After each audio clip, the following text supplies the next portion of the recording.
Vamos a comenzar a compartir la palabra. Y todos los que traigan Biblia, les pido que la abran en Marcos capítulo 10, versículo 40. Los que no traigan Biblia, júntense con un cristiano. Quiero compartir con ustedes algunos principios de liderazgo espiritual. Vengo ahorita llegando del aeropuerto de Dallas, Texas. Por eso ven que traigo hasta botas. Tiene uno que hacerse tejano, ¿no?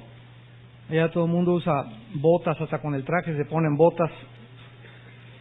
Y pues gracias a Dios que antier llegamos de España, estuvimos en España ya 5 días. Y le contaba a Chuy que estuvimos en Barcelona, en Girona y Tarragona, 3 ciudades que están casi en la costa de España, y es el país con el consumo de cocaína más grande de toda Europa. Es el país o la nación con el índice más elevado de divorcios de la Unión Europea. Es la nación con el índice más alto de homosexualidad, de divorcios, de consumo de cocaína y de accidentes de tráfico de menores de 20 años de edad. Además, es una nación dividida por los vascos en el norte, los gallegos y los catalanes. Los vascos quieren la independencia de España, están en contra del rey y la corona, y un país dividido, ¿verdad? Dice la Biblia que pues no puede permanecer. Entonces yo le digo a Chuy que estaba impresionado porque tuvimos casi 800,000 personas cada noche. Yo no sé de dónde salieron, yo me esperaba predicarles a 30, 20 a lo mucho, pero fue una respuesta impresionante. Y al mismo tiempo hay un remanente en todas las iglesias, que una hambre espiritual que tienen tremenda. Los pastores pues necesitan, así como en todos lados necesitamos todos, ¿verdad? Ninguno de nosotros nos podemos llamar maestros, todos somos estudiantes de la Biblia hasta que Cristo venga, porque siempre estaremos estudiando la Biblia. Yo cada vez que vengo, a mí me gusta mucho la escatología y la apologética, encuentro más y más y más, y cosas que no entendía hace 1 año, hace 2 años, las comienzo a comprender ahorita. Cosas de escatología que no entendía, me dice el Señor, es como cuando comes pescado, que haces a un lado la espina y sigues comiendo la carne que te aprovecha. Y así es la Biblia, ¿verdad? No podemos darnos por vencidos. El día que tengamos la respuesta a todas las interrogantes, ya no vamos a necesitar a Dios. Entonces, mientras estemos en este cuerpo de carne y este tesoro esté en vasos de barro, pues vamos a necesitar a Dios, al Espíritu Santo, porque estamos todos llenos de dudas, de incertidumbre, ¿verdad? De cuestionamientos. ¿Por qué permite Dios que el 65% de las personas que murieron en el tsunami eran niños? ¿Por qué permite terremotos? ¿Por qué permite esto, aquello? ¿Por qué permitió que se fuera mi hijo? En fin, todos esos cuestionamientos son válidos.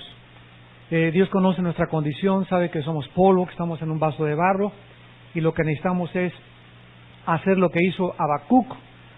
Cuando comenzó a preguntarle a Dios, ¿qué acaso somos como los peces del mar, que no tiene, es una anarquía la que hay en este mundo, donde cada quien hace lo que quiere y donde parece que el mal está prevaleciendo?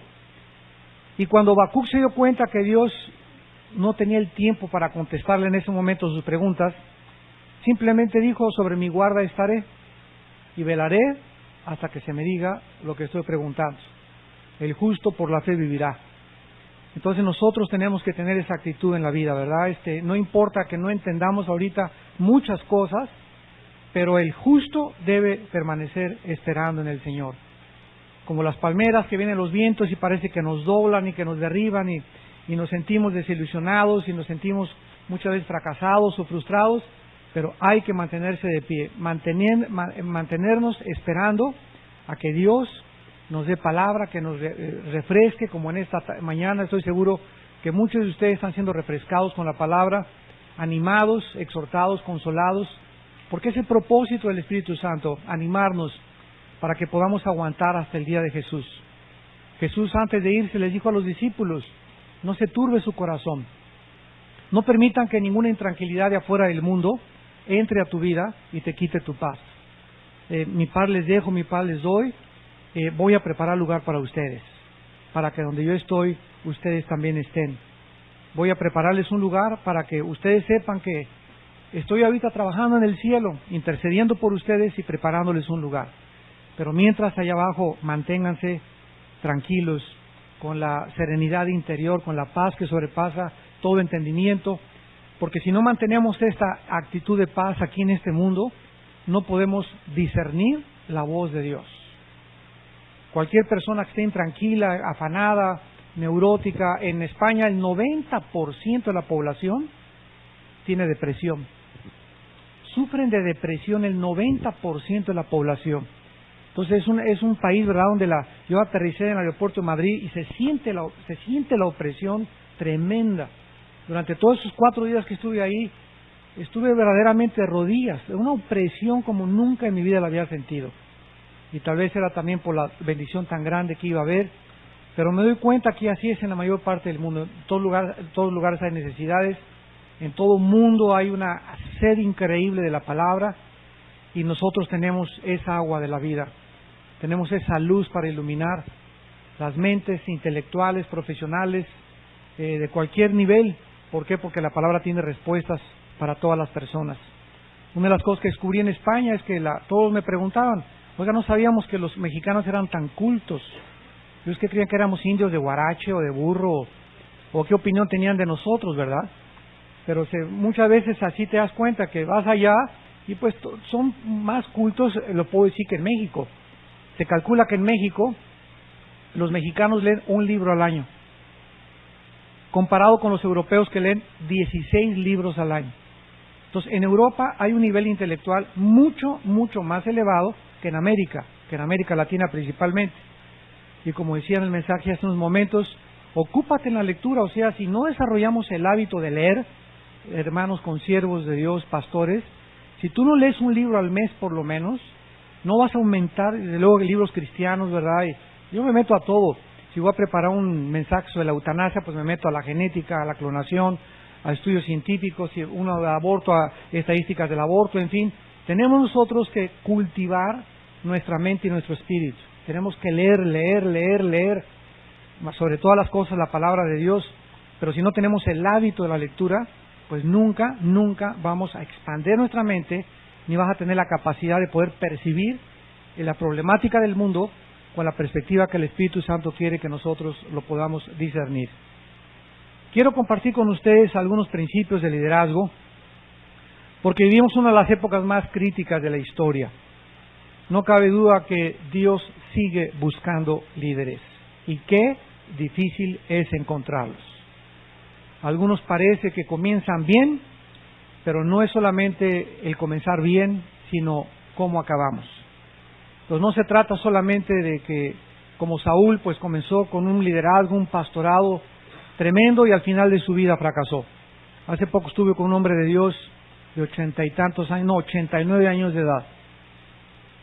Y esto se lo compartió a un pastor que me lo compartió a mí, y este hombre de Dios le dijo a este pastor: yo tengo casi 89 años de edad y quiero llegar a la meta no arrastrándome, no en cuclillas ni gateando. Quiero llegar parado, sin tener nada que avergonzarme cuando me encuentre a Jesucristo cara a cara.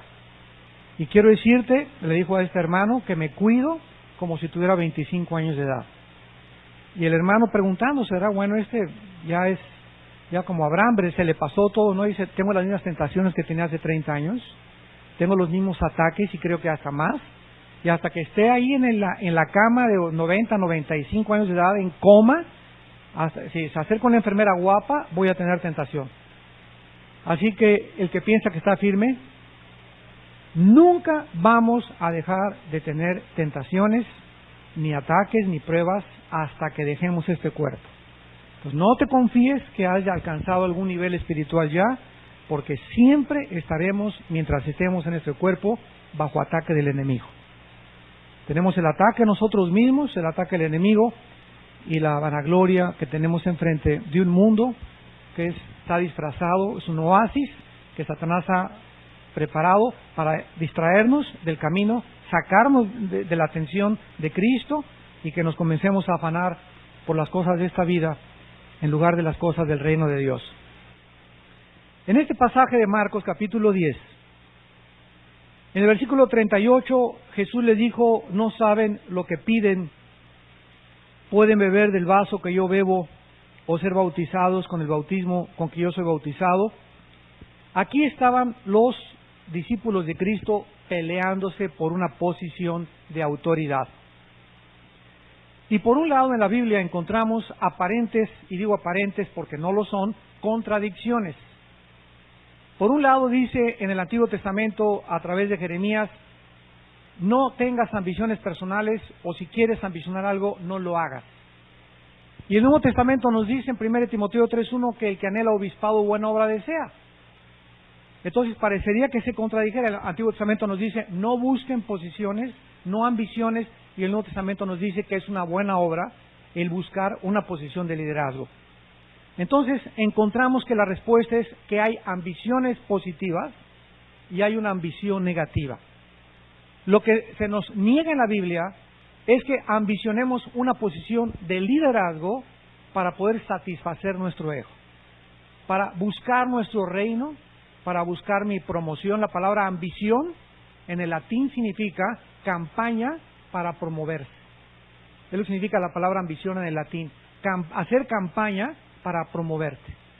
Entonces, eso es lo que Dios no quiere que nosotros hagamos, que estemos promoviéndonos o que el motivo por el cual anhelamos una posición de liderazgo sea con un motivo equivocado. Pero cuando estamos ambicionando ser líderes para la gloria de Dios, para servir a Dios, para poder llevar el Evangelio a las naciones y servir a la iglesia, entonces una buena obra deseamos.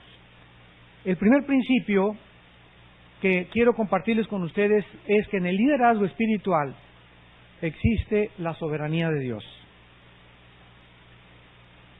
Cristo en el versículo 29, al oír la respuesta que le dieron los discípulos, podemos, qué aventados, Jesús les dijo: a la verdad, del vaso que yo bebo beberéis, y con el bautismo con que soy bautizado seréis bautizados, pero el sentarse a mi derecha y a mi izquierda no es mío darlo, sino aquellos para quienes está preparado.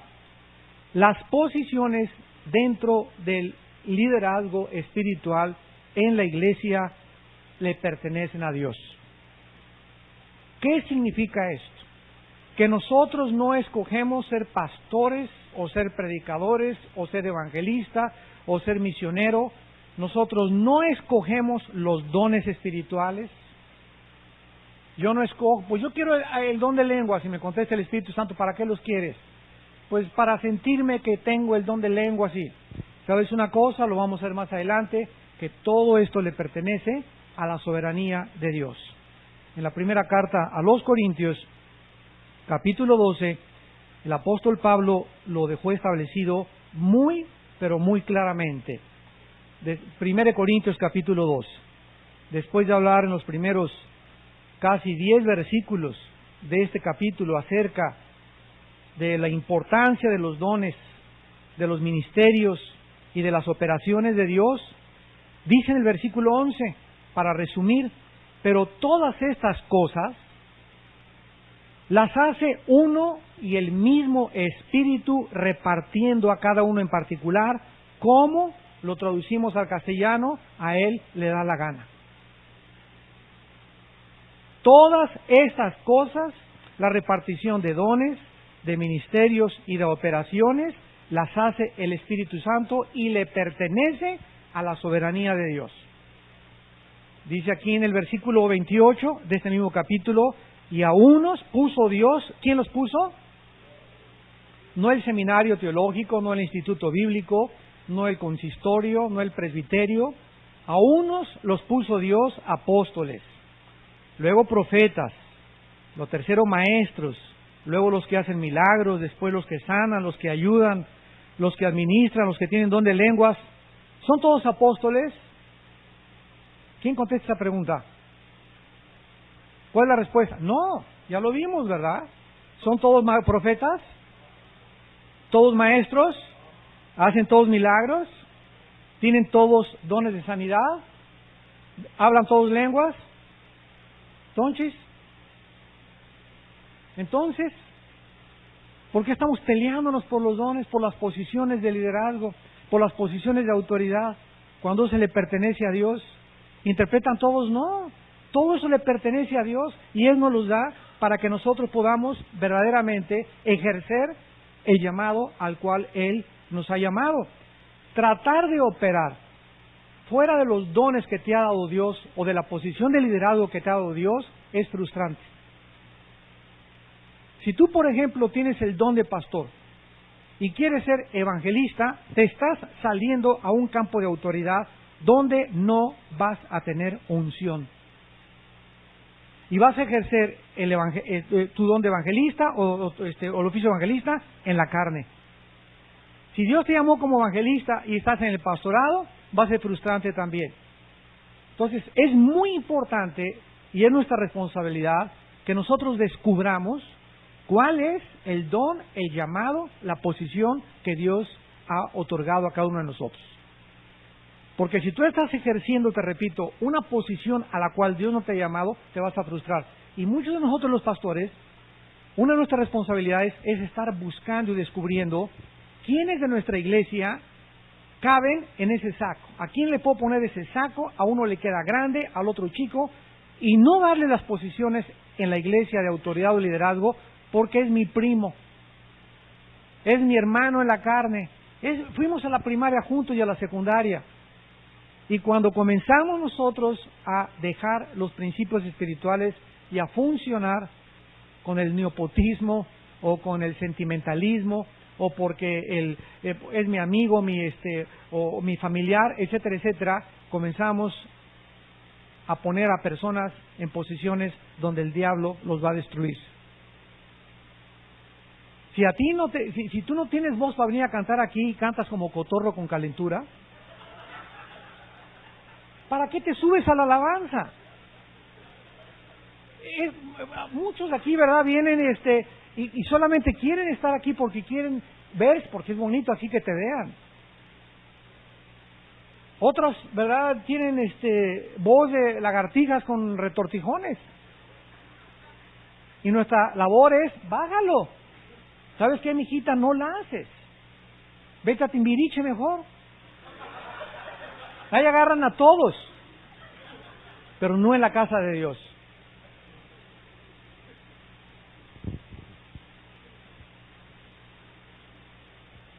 El segundo principio es que en el liderazgo espiritual no puede haber ambiciones personales. En Jeremías 45:5, ya lo dije, se nos invita a que no estemos tratando de buscar grandezas.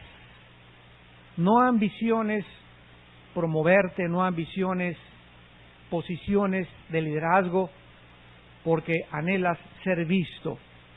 La palabra ambición, como vimos, viene del latín que significa hacer campaña para ser promovido. Y significa precisamente esto, pagar por promover mi nombre. Pagar o mandar a hacer publicidad porque la motivación es que yo quiero ser popular. Ahora veo yo muchos libros en las librerías cristianas donde la foto del predicador está en la mera pasta. ¿Se imaginan nada más? Cuando muchas veces, ¿verdad? Bueno, ni aparece atrás o en la contraportada una voz, pero ahora es la foto entera del predicador porque es él al que se le está promoviendo, no a Jesús. Entonces, ese afán de poner un póster con mi foto hasta adelante, mi foto en primer término, le está robando totalmente a la gloria a Dios. Si voy a sacar un libro, es un libro que Dios puso en mi corazón para bendecir al pueblo y yo me voy a poner atrás de la cruz. Porque el libro lo que se trata es de bendecir a Dios y que la gente ponga la atención en el contenido de la revelación del libro, no en el autor del libro. Significa ser visto y aprobado por los hombres, ambición. Dice en Gálatas 1:10, si yo buscara agradar a los hombres, no sería siervo de Cristo. Entonces tenemos que tener mucho cuidado de no estar tratando de caerle bien a la gente, o de que la gente, o de buscar la aceptación de todos, porque no somos monedita de oro para caerle bien a todos. Yo cada vez que predico siempre estoy consciente, desde hace 30 años que inicié mi ministerio, que siempre va a haber personas que me van a estar escuchando que quisiera en verdad retorcerme el cuello. Y que tiene mi foto y con dardos así en su casa las avienta. Y eso forma parte de nuestro ministerio. Si a Cristo lo crucificaron, Él dijo, ¿verdad? Cuídate cuando todos hablen bien de ti. Entonces es imposible que podamos nosotros satisfacer a todos, caerles bien a todos. Es imposible. Siempre habrá gente en tu iglesia. Acuérdense que en la iglesia hay ovejas, chivos, mazacuatas, coralillos, escorpiones, lobos. A las ovejas hay que alimentarlas, a los cabritos hay que buscarlos y a los lobos hay que cazarlos con un rifle. Entonces en la iglesia hay de todo. En la iglesia no todos son San Crisóstomo ni Santa Gertrudis. En la iglesia Jesús lo dijo que era una mezcla de cizaña con el trigo.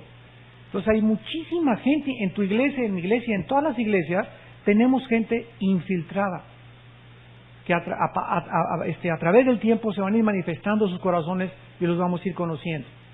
Pero por ejemplo llega la señora y don Pancho, fulano Richelieu puso el techo de la iglesia y las paredes de la iglesia, y descubro que don Pancho Richelieu, el que puso el techo de la iglesia, está en adulterio. ¿Qué voy a hacer yo como pastor?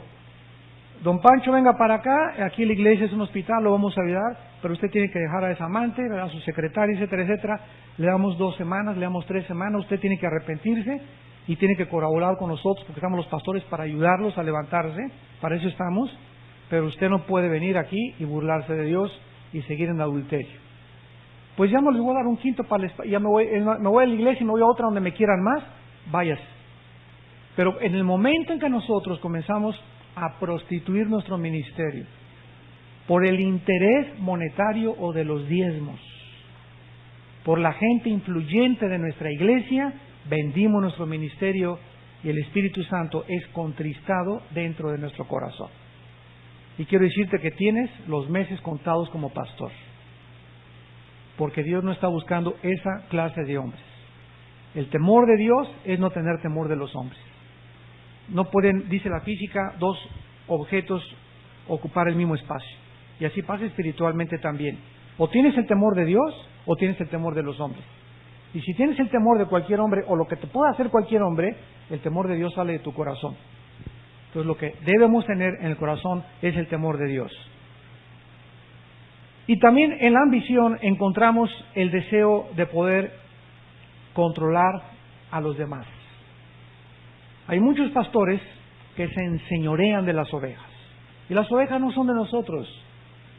Nuestras ovejas son como nuestros hijos. Nuestros hijos son prestados, nuestros hijos no son de nosotros. Dios nos da el privilegio de trabajar en la vida de nuestros hijos durante los primeros 14, 18 años de edad hasta que llegan a la mayoría de edad. Y de ahí en adelante no nos queda más que confiar en Dios, y Él no nos promete que nuestros hijos no se van a apartar nunca, pero sí nos promete que si se apartan, los va a hacer regresar. Yo le digo, ¿verdad? Porque tengo 3 hijos mayores de edad, que los 3 se brincaron las trancas, los 3 sacaron canas, los 3 me hicieron sufrir muchísimo, pero los 3 están ahorita en el ministerio. Porque eso es una promesa de Dios. Iremos andando y llorando y sufrimos, pero no te desesperes, tu hijo va a regresar. Tu hija va a regresar, va a ser un apóstol, va a ser un profeta, va a ser un pastor, va a ser un hombre de Dios, un médico, un licenciado, pero él va a servir a Dios. Pero tenemos nosotros que tener esa confianza, pero no podemos de la misma manera a las ovejas tratarlas, ¿verdad?, como si fueran nuestras. Yo he oído pastores, si tú vas a ese desayuno, a esa conferencia, la maldición de Tlaloc se caerá sobre tu vida. Tu casa se caerá en 3 meses, me dijo el arcángel San Gabriel. O ya no regreses a la iglesia. Yo puedo decirle eso a mis ovejas cuando me digan, oiga, va a haber una reunión de la Dianética, o un señor va a dar unas conferencias de los, es una reunión de la luz del mundo, o los mormones, o los testigos de Jehová. Ahí sí, cuidado. Y aún así, ¿verdad? Yo le digo a mi oveja, ¿sabes qué? No vayas porque es una secta. Y ella si quiere ir, que vaya. Y si quiere ensuciar y meter la cabeza en la basura, que la meta. Pero yo no puedo decirle, ¿verdad? Si tú te vas apostatas o si tú te vas esto, porque no son nuestras las ovejas. Y hay reuniones de pastores y de iglesias y se les prohíbe a las ovejas cuando estamos bebiendo en la misma. Si viene algún predicador con un seminario a México, yo le doy las gracias a Dios que mis ovejas vayan, y adquieran más conocimiento que tal vez yo no les estoy dando. Yo no tengo todo el conocimiento, ni como pastores tenemos todo el horizonte de la verdad. Todos tenemos partes que nos ha revelado Dios. Unos que creen que en la liberación, que los demonios, otros que las lenguas, otros creen que se pierde la salvación, otros que no se pierde la salvación, otros la predestinación. Todos tenemos diferentes enfoques, pero lo más importante es que estamos bajo la sangre de Cristo.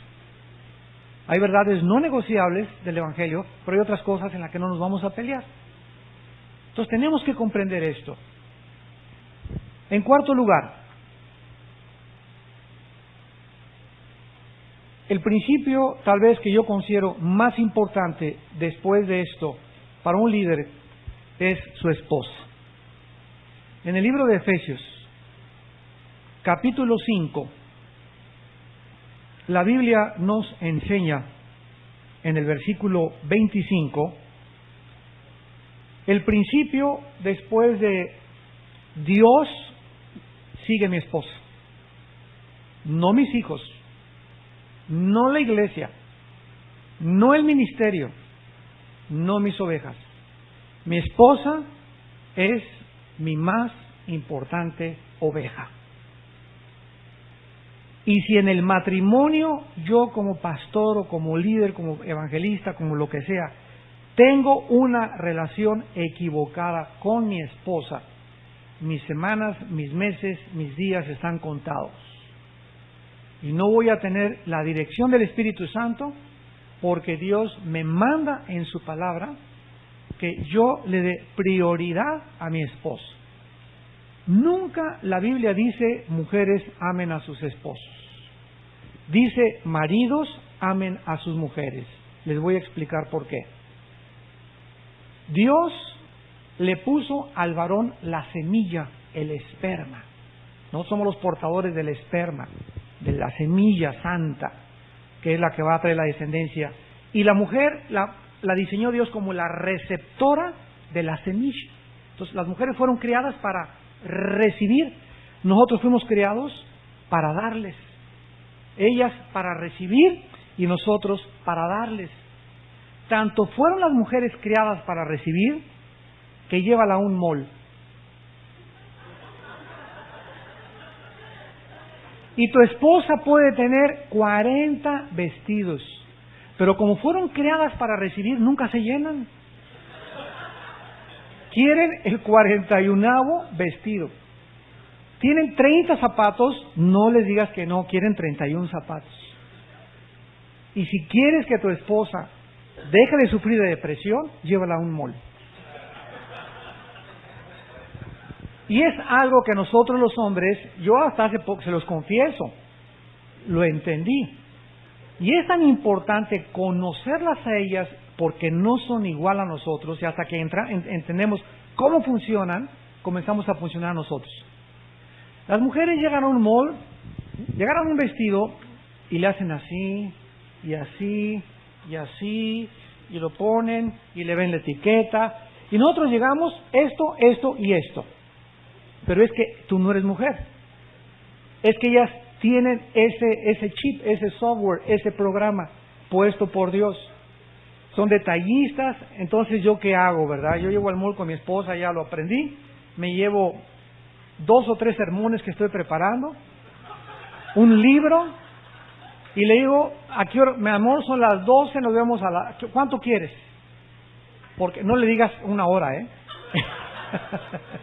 2, 3 horas mínimo, y sobre todo cuando es un mall que no conocen. Ok, nos vemos a las 2, a las 3, me voy y me siento en un café y hago mis sermones, me leo un libro, etcétera, etcétera, porque le choca que yo esté, ya, vámonos ya, se te pasó el tiempo. Nos vemos a tal hora, ¿verdad? Y son felices después de que ellas pueden hacer eso, porque fueron creadas por Dios para recibir. Entonces, la mujer fue creada para recibir, nosotros fuimos creadas para dar. Cuando nosotros amamos a nuestra esposa, es porque ella fue diseñada para ser amada. Y por eso es necesario que por lo menos una vez a la semana le digas, te amo, mi gordita. Nosotros, no, ella lo sabe, ¿para qué le tengo que decir que la quiero? Es que así son. Necesitan una confirmación de esa seguridad, de ese amor, necesitan esa confianza de parte de nosotros, necesitan que por lo menos 2 veces al mes, un ramo de flores. No levanten la mano. ¿Cuándo es la última vez que le diste flores a tu esposa? Hoy las señoras, ¿Cuándo fue la última vez que llegaste tú de un mall o de tu trabajo con un perfume, de un viaje, con un perfume o con un peluchito, con un osito de peluche? Ahí muchas veces lo pone junto a su cojín, que le dijiste, mi amor, te lo traigo porque me acordé de ti. ¿O cuántas veces, estando tú en tu trabajo, le hablas de repente a las 12 del día o a las 3 de la tarde, hola, ¿cómo estás? Te hablo para decirte que te amo mucho. ¿Arroz? Que te quiero mucho. Pero sabe una cosa, que los hombres nos desprogramamos, comenzamos a hacer que gire mi casa, mi esposa, mis chilaquiles, mis huevos con chorizo, mis chanclas, el noticiero, no me molestan ahorita. Y comenzamos a convertirnos, y somos pastores, en dictadores. Y en lugar de ejercer autoridad en el hogar, ejercemos autoritarismo, que es muy diferente. Y comenzamos a desviarnos del ministerio al que Dios nos ha llamado. Maridos, amen a sus mujeres. Ahora, no solamente nos dice esto, sino que dice, ámenlas como Romeo y Julieta. ¿Eso dice? ¿Así dice como Romeo y Julieta? Dice la forma que las debemos amar, como Cristo nos amó a nosotros y se entregó por nosotros. La primer clase de amor a nuestra esposa es un amor sacrificial. Un amor sacrificial. Hace algún tiempo yo les contaba una historia para ejemplificar esto. Íbamos mi esposa y yo en la carretera a Cuernavaca. Íbamos con un hermano que medía como un 80 y traía un abrigo con un peluchote así grandote, así parecía oso polar grizzly. Y su esposa chiquita, flaquita. Y hacía un frío cuando íbamos a la mitad de la carretera y nomás veía a la esposa que era así como lagartijita así. Brinque y brinque y sacúdese y sacúdese. Y con su peluchote ahí iba manejando. Yo le decía a mi esposa, estoy esperando el momento en que se quite este barbaján, la chamarra y la tape. Pues no lo hizo. Y al llegar a una gasolinera ya no pude más y se bajó y me bajé yo detrás de él. Y le dije, oye, no es posible que tú puedas ver a tu esposa que viene como lagartijita, ¿verdad? Ahí así, y murió ese frío, y no seas tú para quitarte la chamarra y dársela. Y él era uno de los principales líderes en nuestra iglesia, en el diaconado. Le dije, ¿sabes una cosa? Te vas a ir 3 meses a la banca. Te voy a disciplinar para que tomes un curso especial de cómo tratar a tu esposa. Porque si estás ejerciendo aún como diácono en la iglesia, tienes que aprender eso. Nosotros tenemos que entender que el amor a la esposa tiene que ser sacrificial. Cristo dio su vida por nosotros. ¿Estás tú dispuesta a dar tu vida por tu esposa? Ya no nomás a taparla. ¿Estás dispuesta ahorita que nos paremos a quitarle la silla? No para que se caiga, ¿verdad? Muchos así son. De una vez que el ranazo ya para qué. Cuando ahorita que salgas, te das la vuelta y le abres la puerta derecha del carro para que se suba. O, ahí, súbase. Ahí échese. ¿No es verdad? Pasa el tiempo, se perdió el amor, se perdió la caballerosidad, se perdieron las consideraciones, se perdió el respeto. ¿Por qué? Porque el amor tiene como una chimenea que estarse alimentando con leña. El fuego de nuestro amor tenemos que alimentarlo. Yo se los digo delante del Espíritu Santo. Cada día estoy más enamorado de mi esposa. Y esto es algo que no es de mí. Sinceramente, mientras más hago lo que la Biblia me dice, más me enamoro de ella. ¿Sí? Le hablo y hagan de cuenta que nos casamos a él. Tenemos como una luna de miel continua. Y claro que de vez en cuando tenemos unos pleitos, ¿verdad? No somos querubines. Pero de veras, este amor que uno cree que no dura hasta que lleguemos 40, 50 años de casado, sí lo hace si es el Espíritu y el fuego del Espíritu el que lo está alimentando. Pero la parte que nos corresponde a nosotros es precisamente esa, estar continuamente reconociendo que son vasos frágiles y que si no vivimos con ellas en sabiduría, nuestras oraciones tienen estorbo. Y puedes venir aquí, santo, santo, santo, aleluya, gloria a Dios. Pero si hay una relación equivocada con tu esposa en tu casa y no eres caballero, considerado, y ya es una costumbre, vives bajo el mismo techo, pero están divorciados hace muchos meses o años emocionalmente. Te vas a tomar un café con ella, y usted está con el periódico si las Chivas ganaron o no ganaron las Chivas, o el Atlas o el Toluca, y ella está buscando por allá, y tienen 2 horas ahí sentados o 1 hora, y ninguno de los dos se dirige la palabra. Una de las cosas más importantes que necesitamos hacer es, una vez a la semana, mínimo, pasar por lo menos 1 hora con ellas frente a frente. Yo y mi esposa nos vamos a desayunar 1 vez a la semana o 2 veces a la semana, a sentarnos ahí, desayunamos y frente a frente. Mi amor, ¿en qué he sido inconsistente? Le pregunto a mi esposa. Dime, ¿en qué le he regado? ¿En qué me estás viendo que fallo? ¿En mi carácter? ¿La forma como te trato? ¿Estoy tratando bien a nuestros hijos? Porque dice en el Salmo 19, ¿quién puede reconocer sus propios errores? Decía David. ¿Quién podrá reconocer sus propios errores? ¿Quién contesta esta pregunta? Nadie. Y ahí mismo David dice en el Salmo 19, líbrame de los que me son ocultos. Hay un concepto que yo tengo de mí mismo, hay otro concepto que tiene mi esposa de mí, y hay otro concepto que tiene Dios.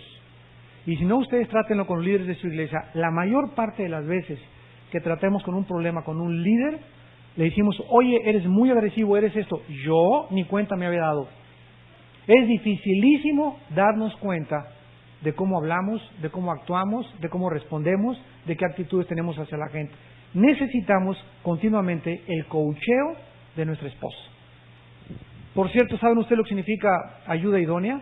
Una de las traducciones en el hebreo significa influencia adecuada. La persona que más influye en un hombre es su esposa. Por eso dice en Proverbios 14:1, la mujer necia derriba su casa, la sabia con sus manos la levanta. Si hay alguien que puede influir en mí, no son mis hijos ni ustedes, es mi esposa. Y ella puede influir en mí para bien si yo la estoy amando. Porque en lo que no sembramos, no recogemos. Tu esposa no está funcionando, es como el don Pancho llega y, vieja, ¿no hay sandías en el jardín? ¿Sandías? ¿Por qué estás buscando sandías si nunca has sembrado semillas de sandías? ¿Qué va a venir un ángel y va a sembrar las semillas? Tú no puedes recoger lo que no has visto. Oye, hermano, mi esposa no responde. ¿Has sembrado en ella? Caballerosidad, consideraciones, la estás amando sacrificialmente. Es que le estás amando sacrificialmente. Entonces, ¿cómo esperas que ella responda a algo para lo cual fueron creadas sin que tú estés cumpliendo tu parte? Y sabe una cosa que es lo más fácil del mundo, matar el amor en el matrimonio. Y llegar a la iglesia, y yo les dije una vez a un grupo de pastores, las ovejas son como los hijos. No hay cosa que más fortalezca a mis hijos y les dé más seguridad que ver que le doy besitos, que le doy sus pellizcos en las pompis de vez en cuando, que nos abrazamos, papá y mamá se aman. Nuestros hijos son los mejores psicólogos, ahí no los engañamos.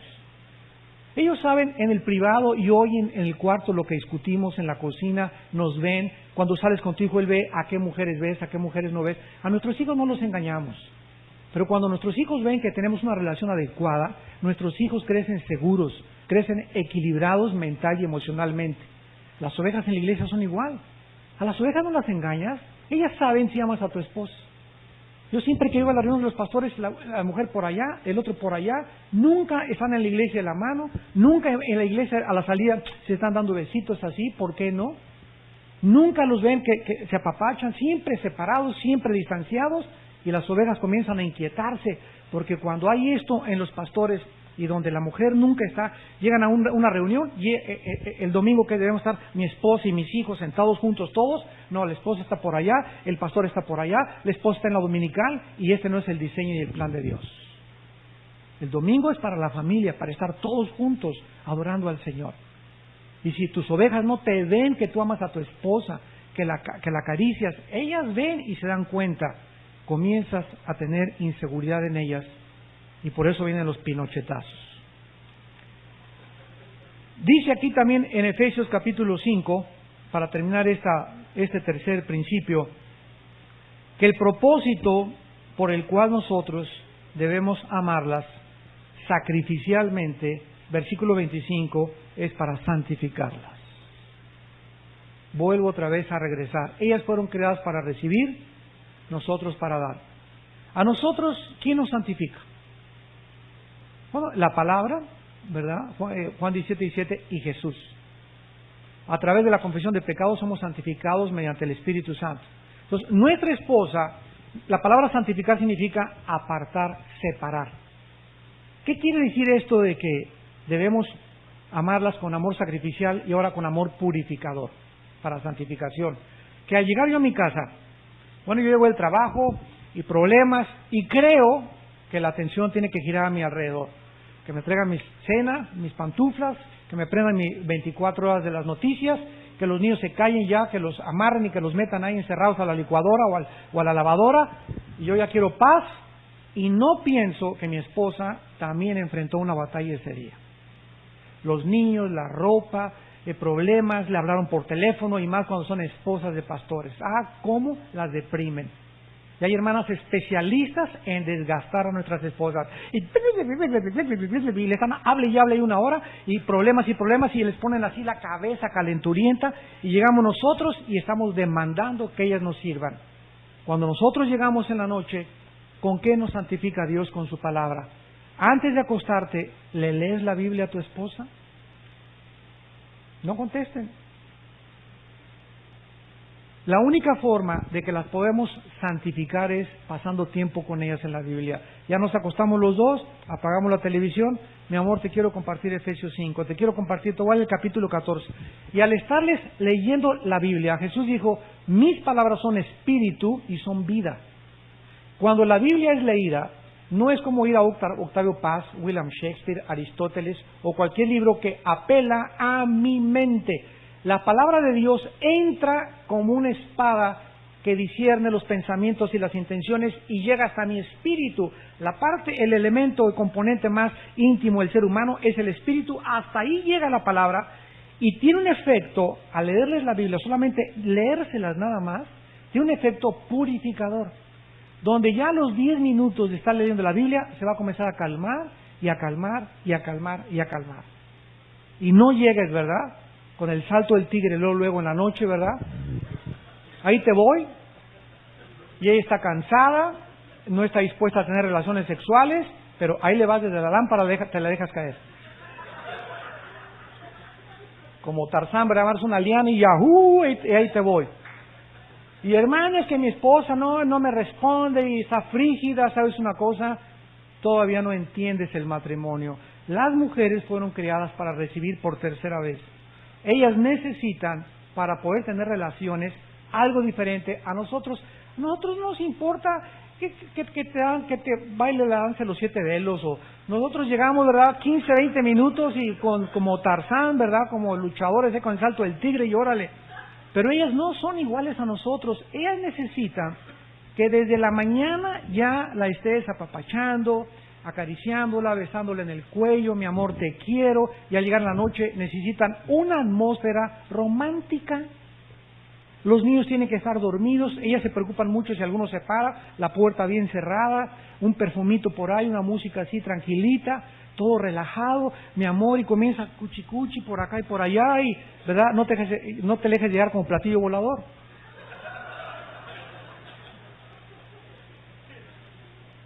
Entonces, no es que tu esposa sea frígida ni que te rechace, sino que cada vez que tú tienes relaciones, llega solamente para que ella te satisfaga y ellas se sienten un objeto.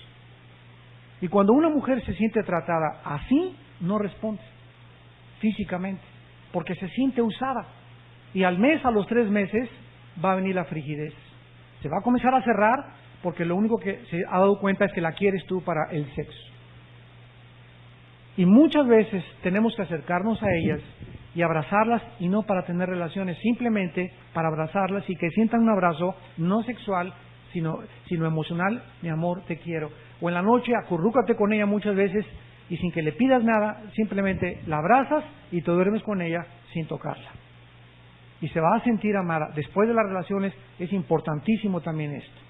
Que no nada más, ¿verdad?, y nos vemos y ya me voy otra vez, o te volteas y te duermes, no, ahí quédate con ella después. Es importantísimo para ellas que ellas sientan que son amadas, porque son mujeres, así las creó Dios. Y quiero garantizarte que si tú obedeces a Dios, esto no es un psicólogo ni un psiquiatra el que te está hablando. Yo te estoy compartiendo la palabra de Dios. Tú le obedeces a Dios y Dios va a bendecir tu matrimonio. Pero si nuestro matrimonio no es bendecido en el sexo, emocional y espiritualmente, no vamos a funcionar como pastores. Esto es una absoluta prioridad en nuestra vida, nuestra esposa. Y veamos en quinto lugar,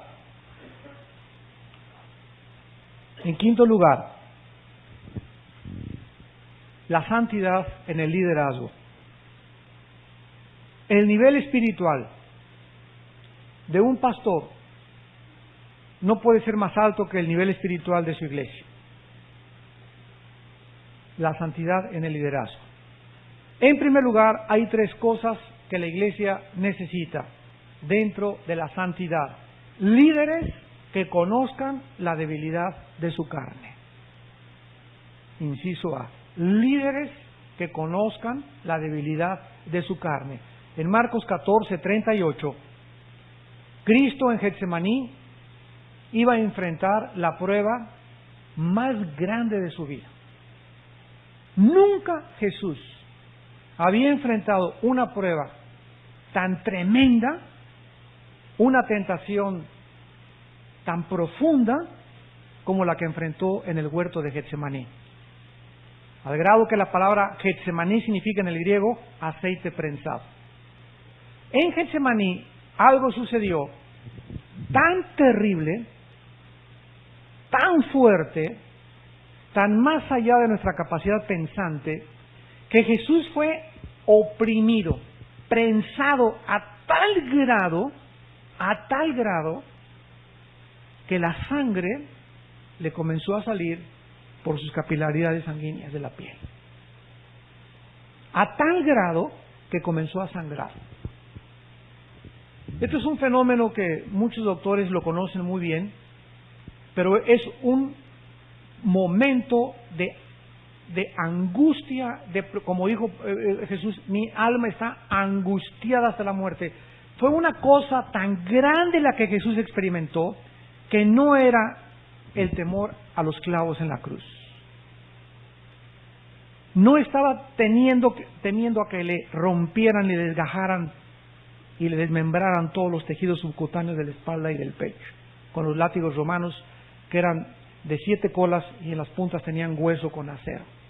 Se enredaba el látigo romano 3 o 4 veces, no es como la película La Pasión que le daban así, con chiquitos, eran látigos como de 1 o 2 metros que se daban 3 vueltas, y cuando el soldado jalaba el látigo, el plomo y los huesos comenzaban a llevarse totalmente todos los tejidos subcutáneos. O sea, cuando Jesús colgó en la cruz, estaba totalmente sin piel enfrente y atrás. Por eso no sangró en el huerto de Getsemaní. Cristo sangró en el huerto de Getsemaní porque por primera vez en la eternidad Él iba a ser en la cruz separado de su Padre. Cuando Jesús gritó en la cruz, Dios mío, lama, lama, sabactani, ¿por qué me has desamparado? Un misterio sucedió en la cruz, que en ese momento el Padre, dice la Biblia que es demasiado santo para ver el pecado, se separa de su Hijo, lo deja a su Hijo, porque la paga del pecado, es la muerte, pero no solamente la muerte física, la muerte espiritual. Y la palabra muerte significa separación. Entonces el Padre se separa del Hijo en la cruz del Calvario, y Jesús en ese momento muere llevando tus pecados y mis pecados. Y eso fue, esa angustia de saber que iba a ser separado del Padre, fue la que lo hizo sangrar de esa forma tan profunda y tan tremenda. Cuando estaba en ese momento, Él les dijo a los discípulos, por favor acompáñenme a orar, porque sabía que podía ser fortalecido a través de la oración de sus hombres. Y los discípulos se durmieron, y les dijo en Juan 14:38, velad y orad para que no caigáis en la tentación. El espíritu está presto, pero la carne es débil.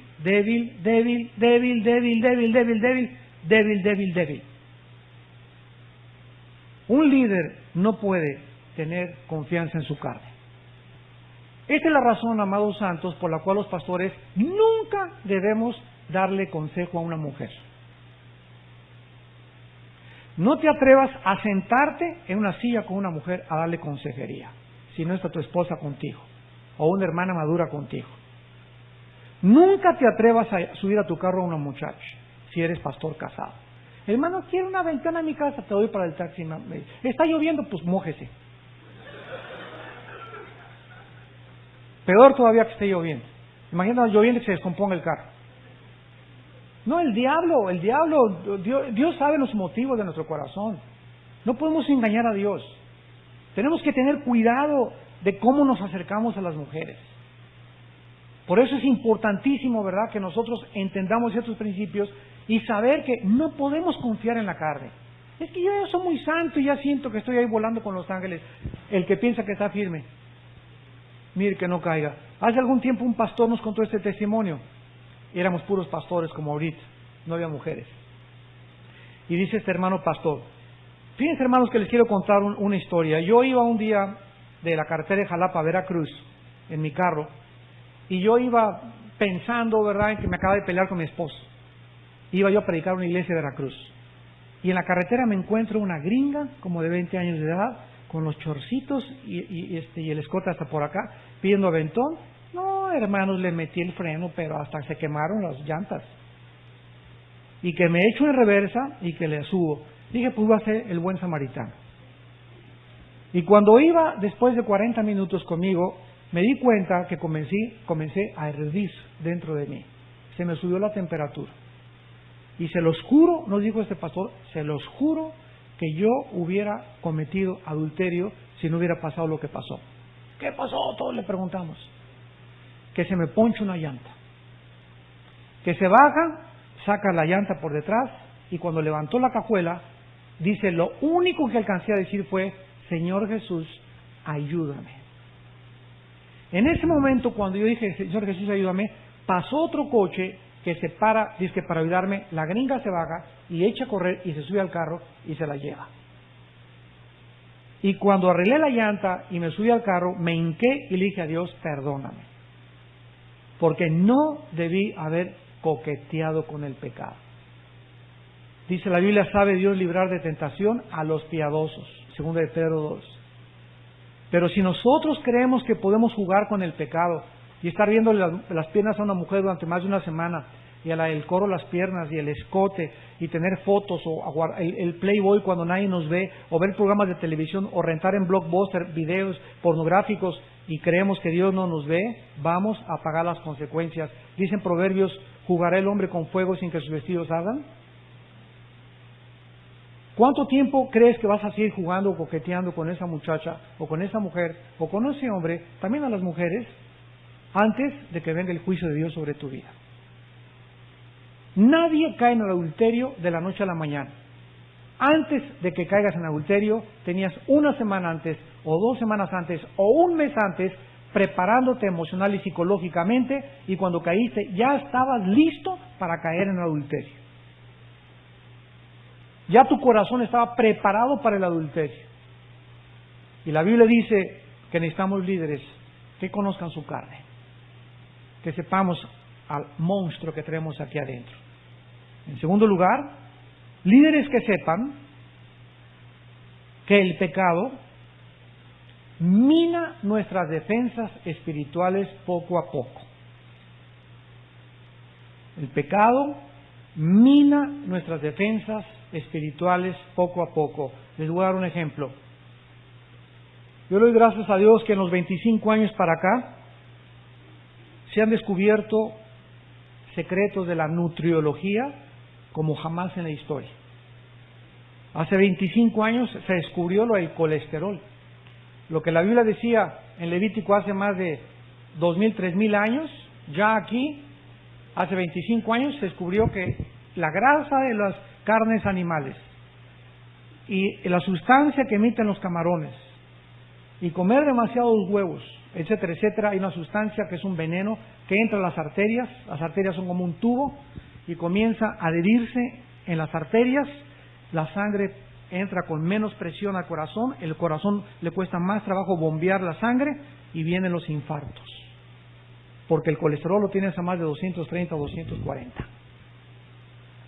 Y se acaba de descubrir hace menos de 10 años que el azúcar destruye el sistema inmunológico del ser humano. En otras palabras, si tú a los niños les das un refresco diario, o si tú acostumbras a comer Coca-Cola con la comida, o jarrito, qué buenos son, etcétera, etcétera, el azúcar comienza a minar como una carcoma, como la polilla, la madera, el sistema inmunológico, y por eso hay niños ahorita de 10 años con diabetes. Increíble, hace 20 años no lo sabía. Y es increíble la cantidad de gordos en las iglesias. Increíble. Y un pastor no puede darse el lujo de descuidar su alimentación. ¿Por qué? Porque Dios no se hace responsable cuando nosotros no cumplimos con las cosas que Dios nos ha dado establecidas. Tú no llegas con la panza que tiene Santa Claus, sácame este espíritu de retortijón, hermano. Ore por mí, hermano. ¿Sabes una cosa? Yo no voy a orar por ti porque tú estás violando reglas. Tú estás comiendo cosas que no deberías de comer. ¿Y de qué sirve ahorita que se te quite esa enfermedad si vas a regresar a tu casa y vas a seguir comiendo lo que ha hecho que tú estés enfermo ahorita de los riñones, del hígado, de problemas cardiovasculares, etcétera, etcétera, porque no quieres poner cuchillo a tu garganta? Y la Biblia dice que nuestro cuerpo es el templo del Espíritu Santo. Entonces, nosotros necesitamos entender que el pecado nos mina igual que los alimentos prohibidos por Dios. El azúcar, la sal y las grasas son los 3 venenos del ser humano. Cuando llegues a un restaurante, hay una carta. Y en esa carta hay alimentos que yo sé que no debo de tomar. Hay postres que yo sé que no debo de tomar. Entonces, esto sí, esto no. Esto sí, porque me beneficia a mi cuerpo. Ensaladas, vegetales, fruta, toda la fruta que puedas en la mañana y antes de acostarte. Carne, pues, si pasas de los 40 años de edad, lo menos posible de carne. Camarones, ¿verdad?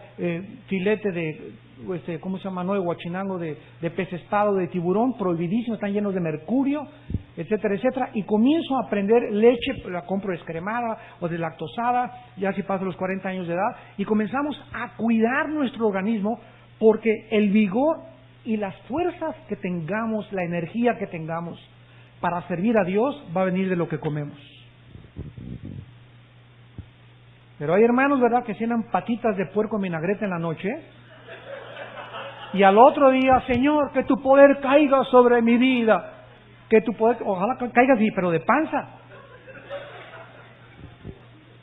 Y quieren energía el Espíritu Santo, y quiero predicar así, así, así, y estamos violando las leyes que Dios nos ha dejado para nuestra salud. ¿Por qué le dio las leyes Dios en Levítico al pueblo del Antiguo Testamento? Porque somos un pueblo diferente y Dios nos quiere sanos.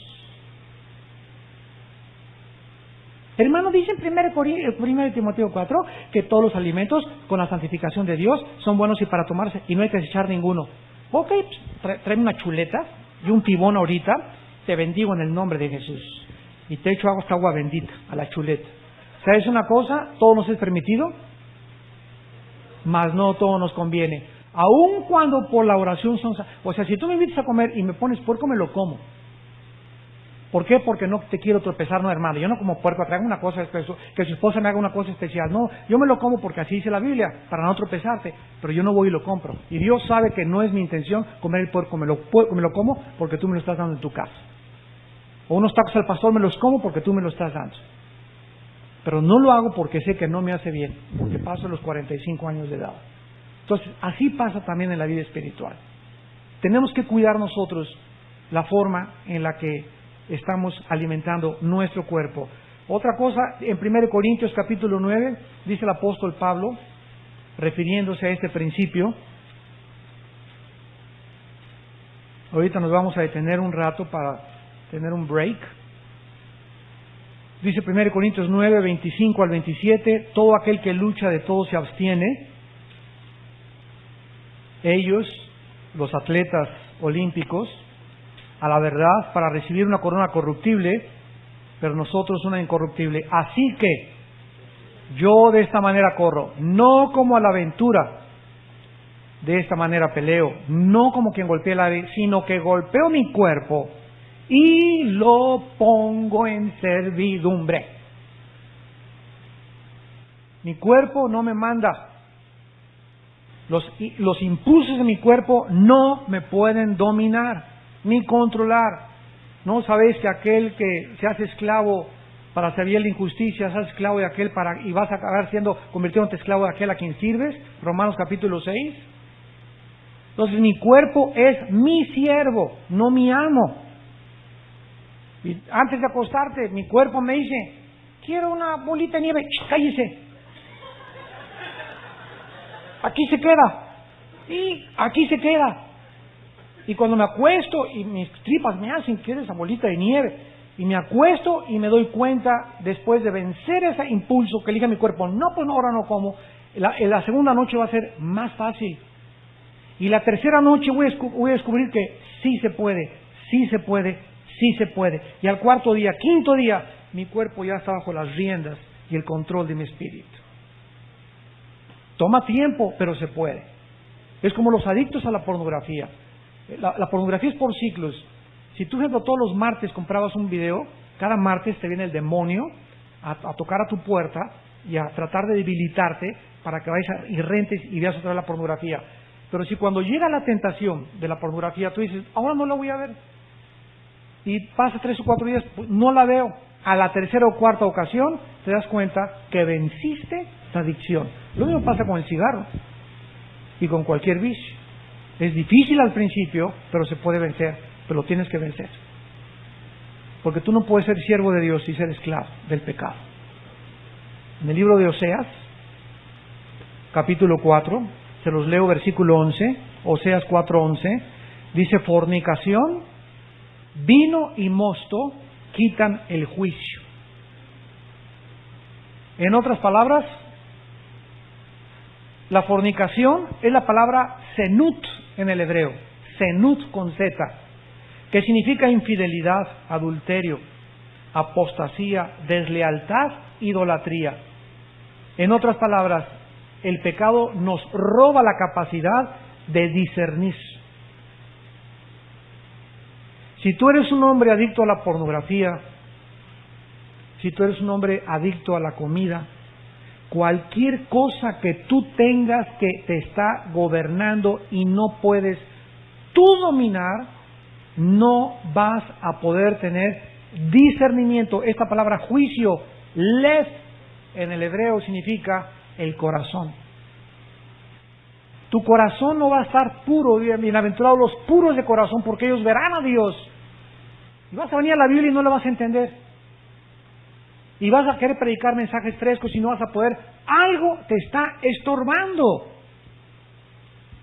Fuimos llamados a ser santos en toda nuestra manera de vivir. Y si invocamos por Padre, aquel que sin acepción de personas juzga a cada uno según su obra, conduzcámonos en temor durante todo el tiempo de nuestra peregrinación. Oremos, si tenemos 15 minutos de descanso, no sé cuántos. Qué difícil es después de comer hoy en una conferencia, ¿verdad? Yo los comprendo. Gracias a Dios porque nadie se durmió. ¿Cuánto tiempo? 10 minutos. Padre, gracias por tu palabra. Señor, todos te necesitamos tanto. De todos has tenido misericordia. Ninguno de nosotros nos podemos jactar de ser mejores que los demás. Simplemente ha sido tu gracia y tu misericordia operando en nosotros. Te pedimos, Padre, que sigas abriendo nuestro corazón y nuestro entendimiento para prepararnos para este último ataque final de la Iglesia contra las potestades de las tinieblas, para que podamos vencerlo con la sangre de Cristo, con la palabra de nuestro testimonio, y porque estamos comenzando a menospreciar nuestras vidas hasta la muerte. Danos entendimiento, Señor, y abre nuestro corazón, llénanos del conocimiento de tu voluntad. En el nombre de Jesús.